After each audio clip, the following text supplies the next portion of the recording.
गेले 4-5 महिने सतत एक तरुण एक आरक्षणाचा लढा लढतोय आणि समाजातून त्याला एकदम जबरदस्त पाठिंबा मिळतो.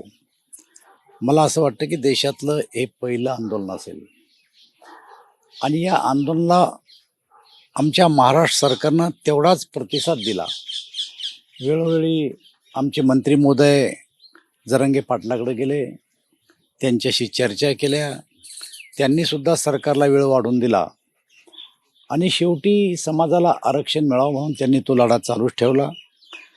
मराठा समाजाला यापूर्वी सुद्धा देवेंद्र फडणवीस या राज्याचे मुख्यमंत्री असताना आरक्षण दिलं होतं. दिलेलं आरक्षण हायकोर्टात टिकलं होतं, परंतु सत्तांतरानंतर जे सरकार आलं त्या सरकारला ते आरक्षण सुप्रीम कोर्टामध्ये टिकवण्यासाठी अपयश आलं आणि त्यामुळं पुन्हा एकदा हा लढा सुरू राहिला. एका बाजूला जरंगे पाटील जनतेमध्ये जाऊन रस्त्यावर लढा लढत होते आणि दुसऱ्या बाजूला संभाजीनगरचे विनोद पाटील कोर्टामध्ये कायदेशीर लढा लढत होते आणि त्यांच्याही लढ्याला यश आलं, कारण क्युरिटी पिटिशन कोर्टाने स्वीकारलेलं आहे. त्याची हिअरिंगसुद्धा झाली. आता लवकरच त्याचाही निकाल येण्यामध्ये आहे. परंतु काल आणि आज ज्या काही राज्यामध्ये घडामोडी घडल्या आणि त्यातून आमचे सरकारनं, त्यामध्ये प्रामुख्यानं आमचे मुख्यमंत्री एकनाथराव शिंदे, त्यानंतर आमचे उपमुख्यमंत्री देवेंद्रजी फडणवीस, उपमुख्यमंत्री अजितदादा पवार आणि त्यांचे सर्व सहकार्यांनी एकत्र चर्चा करून मराठा समाजाच्या ज्या मागण्या आहेत त्या मागण्या आपण पूर्ण केल्या पाहिजे अशा प्रकारचा निर्णय केला. आणि मला असं वाटतं की आता तो निर्णय मुख्यमंत्र्यांनी येऊन सरकारच्या वतीनं जरंगे पाटील आणि त्यांच्या सर्व सहकार्याला दिला. त्यावर त्यांचं समाधान झालं. मुंबईमध्ये जे ते येणार होते ते मुंबईमध्ये येणं टळलं. मला असं वाटतं की हा मराठा समाजाचा विजय आहे. एक तर कोणत्याही समाजाचं आरक्षण काढून मराठा समाजाला दिलेलं हे आरक्षण नाही. आमची सरकारची भूमिका आहे की मराठ्यासाठी एक स्वतंत्र आरक्षण या ठिकाणी दिलं जावं आणि कोणाचंही आरक्षण कमी न करता ते दिलं जावं, हीच भूमिका आता सरकारनं पार पाडलेली आहे. जरांगे पाटील यांनी केलेल्या आंदोलनातून मराठा समाजाला नक्की काय मिळालं?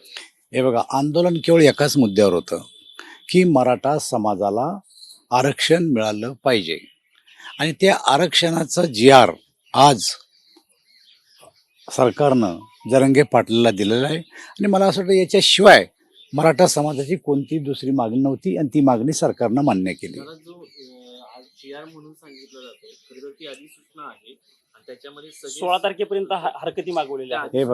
हे बघा, असं कोणतंच सरकार नाही.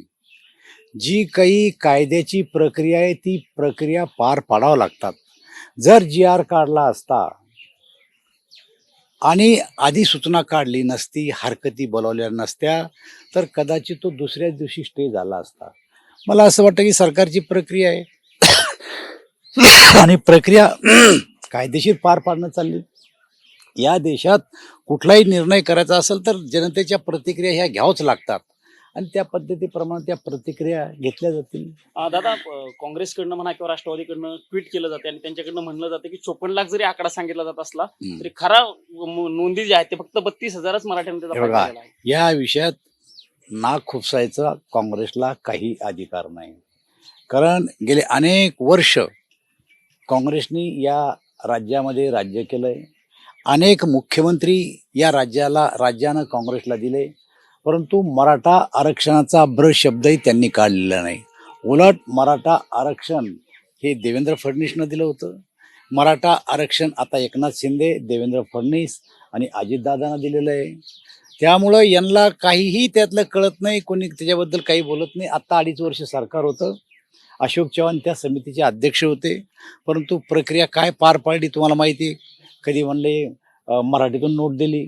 सुप्रीम कोर्टाला कुठं मराठीतून नोट असते का? त्यांना बोलण्याचा काही अधिकार नाही. मला असं वाटतं की जरांगे पाटलांना जो लढा या आंदोलनात दिला तो यशस्वी झाला आणि मराठ्याला त्यातून मिळालेला फायदा आहे. दादा, अनेकांनी ट्विट केले मराठे युद्धात जिंकले पण तहात हरले. तुम्हाला वाटतं असं? हे बघा, याच्यापेक्षा काय पाहिजे? तह काय झाला? काय तह झाला तुम्ही सांगा? अरे, मराठ्याच्या मागण्या होत्या आरक्षण मिळावं, आरक्षण मिळालं. मराठे कधीही तहत हरत नाही. त्यांनी योग्य रीतीनं लढा लढला आणि समाजाने त्यांना पाठिंबा दिला. काही लोकांचं असंही म्हणणं आहे की जरांगेला सरकारने फसवलेलं आहे शब्दांच्या याच्यामध्ये. असं आहे, याच्यामध्ये कुठल्याही शब्दाची हेरीफेरी नाही, हेराफेरी नाही. मुख्यमंत्र्यांनी आजही स्पष्टपणानं सांगितलेलं आहे की आम्ही मराठा समाजाला दिलेलं आश्वासन हे पूर्ण केलं आहे. आणि जर त्यांना असं वाटत असेल की कोणता शब्दप्रयोग वापरायला पाहिजे होता, त्यांनी तर तो शब्दप्रयोग सांगितला पाहिजे ना. मग एखादा आरोप करायचा असला तर त्याच्यानंतर त्यांना काय व्हायला पाहिजे हेही सांगायला पाहिजे. कोणत्या शब्दाची हेराफेरी केली आणि त्यातून कोणता मराठा समाज फसणार आहे, त्यांनी एकदा शब्दप्रयोग तरी वापरला पाहिजे की हे शब्दप्रयोग पाहिजे होता. दादा, बिहारमध्ये खूप मोठं राजकारण चालू आहे.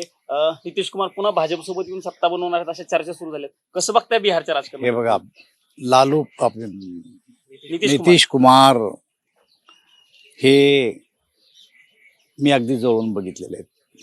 लोकसभेमध्ये त्यांच्यासोबत काम केलेलं आहे. राजकारणाचे वारे कोणत्या दिशेनं वाहतात याचा अंदाज घेणारापैकी ते आहेत. त्यांच्या असं लक्षात आलं की देशातलं जे काय राजकारण चाललं त्या राजकारणात मुख्य बिंदू जर कोण असेल तर ते नरेंद्रभाई मोदी आहे. आणि जोपर्यंत नरेंद्रभाई मोदी आहे तोपर्यंत कोणीही या देशात पंतप्रधान होऊ शकत नाही. आणि पंतप्रधान पदाच्या उमेदवाराबद्दल त्यांच्या इंडिया आघाडीमध्ये कोणीही कोणाचं नाव घ्यायला तयार नाही. परंतु जनतेतून नाव आलं समोर की या देशाचे 2024चे प्रधानमंत्री नरेंद्र मोदी. आणि त्यामुळं हेच नाही, अजून काही नेते येतील आणि ते मोदीच्या नावाला संमत देतील. अजून मला नितीश कुमार टीका टिप्पणी काही करायची नाही, वरिष्ठ लोक निर्णय घेतील, त्याबद्दल मी काही बोलणार नाही. पण नितीश कुमार आले तर स्वागत होईल त्यांचं. मी काय म्हणतो की नितीश कुमार आले तर स्वागत करायला भारतीय जनता पार्टी जेवढी येतील आमच्यासोबत त्यांच्यासह, नसतील त्याच्याशिवाय 2024ची निवडणूक आम्ही लढणार आहे आणि या देशाचं प्रधानमंत्री हे मोदीजी होणार आहे. एबीपी माझा, उघडा डोळे बघा नीट.